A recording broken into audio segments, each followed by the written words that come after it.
అందరికీ నమస్కారం. మొదటిసారి మా ఛానల్‌ను చూస్తున్న వారైతే సబ్స్క్రైబ్ చేసుకోండి.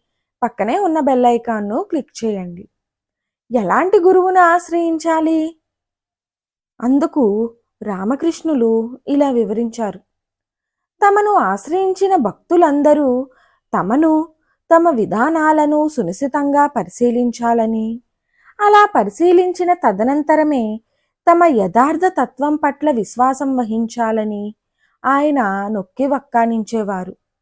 తరచూ ఆయన గురువుని పగటిపూట రాత్రివేళ కూడా పరిశీలించండి, తదనంతరమే అతన్ని విశ్వసించండి అని చెప్పేవారు. ఇతరులకిచ్చే ఉపదేశాలను మీ గురువు స్వయంగా ఆచరిస్తున్నాడో లేదో పరిశీలించమని శ్రీరామకృష్ణులు సదా హెచ్చరించేవారు.